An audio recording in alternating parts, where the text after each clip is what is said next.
आप सभी दर्शकों को मेरा नमस्कार। इस वीडियो में आप देख रहे हैं बिहार राज्य विश्वविद्यालय सेवा आयोग पटना का ये जो लेटेस्ट नोटिस जारी किया गया है वो ये कल देर रात्रि को नोटिस जारी किया गया था और ये किससे संबंधित है? ये असिस्टेंट प्रोफेसर भर्ती 2020-21 विषय राजनीति विज्ञान से संबंधित है। तो जैसा कि आपको पता है कि राजनीति विज्ञान विषय के अंदर असिस्टेंट प्रोफेसर के कुल 280 पद जो थे विज्ञापित किए गए थे, जिनके साक्षात्कार आयोजित किए गए थे और साक्षात्कार के पश्चात अब जो है अलग अलग कैटेगरी के अंदर कुल 274 अभ्यर्थियों का सिलेक्शन हुआ है। ठीक है, तो इन सिलेक्टेड अभ्यर्थियों को आयोग के द्वारा विश्वविद्यालय का आवंटन कर दिया गया है, यानी आपको अलग अलग विश्वविद्यालय जो है वो आवंटित कर दिया गया है। तो किस अभ्यर्थी को कौन सा विश्वविद्यालय आवंटित किया गया है, ये सूचना मैं आपके लिए लेकर आया हूँ। साथ ही साथ में आपको ये भी बताऊंगा कि आपका डॉक्यूमेंट्स वेरिफिकेशन कैसे होगा, कब होगा और आपकी ज्वाइनिंग किस प्रकार से होगी, इसलिए पूरा वीडियो देखिएगा। और अगर कोई नया अभ्यर्थी हमारा वीडियो देख रहा है तो उससे रिक्वेस्ट है चैनल को सब्सक्राइब जरूर कीजिएगा। तो ये आप देखिए, राजनीति विज्ञान विषय के अंदर इंटरव्यू के पश्चात जो सिलेक्टेड अभ्यर्थी हैं, ठीक है, अंतिम रूप से चयनित जो अभ्यर्थी हैं उनको विश्वविद्यालय का आवंटन किया गया है।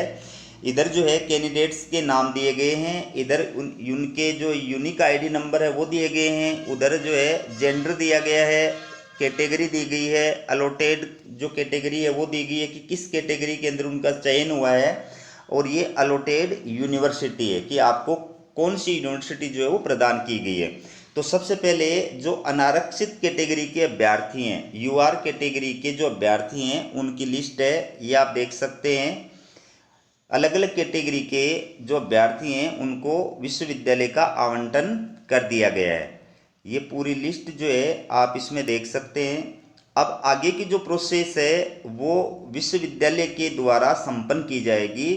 आयोग आपके नाम संबंधित विश्वविद्यालय को भेज देगा, ठीक है, और संबंधित विश्वविद्यालय जो है फिर बाद में आगे की प्रोसेस करेगा। तो ये आप पहले लिस्ट देखिए, इसमें यूआर कैटेगरी की लिस्ट आप देख रहे हैं फिलहाल, और ये है आर्थिक रूप से कमजोर वर्ग यानी ईडब्ल्यूएस कैटेगरी के जो चयनित अभ्यर्थी हैं उनकी लिस्ट।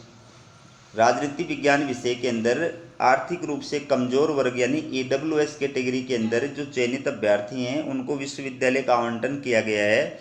आपके यूनिक आईडी नंबर और नाम के सामने एंड के अंदर जो है अलॉटेड यूनिवर्सिटी का नाम दिया गया है। अब आप देखिए पिछड़ा वर्ग यानी बीसी कैटेगरी के अंदर जो चयनित अभ्यर्थी हैं उनकी सूची, जिनको विश्वविद्यालय का आवंटन किया गया है। जिस कैटेगरी के अंदर आपका चयन हुआ है वो कैटेगरी भी दी गई है, ये बीसी कैटेगरी के अभ्यर्थी हैं। इसके बाद में आप देख सकते हैं अत्यंत पिछड़ा वर्ग यानी ईबीसी कैटेगरी के जो चयनित अभ्यर्थी हैं उनकी जो लिस्ट है विश्वविद्यालय का आवंटन किया गया है। ये लिस्ट आयोग के द्वारा कल देर रात्रि को जो है वो जारी की गई थी, ठीक है। तो सभी कैटेगरी के चयनित अभ्यर्थियों को विश्वविद्यालय का आवंटन कर दिया गया है और ये लिस्ट आप देख सकते हैं। ये आपके सामने पूरी लिस्ट चल रही है।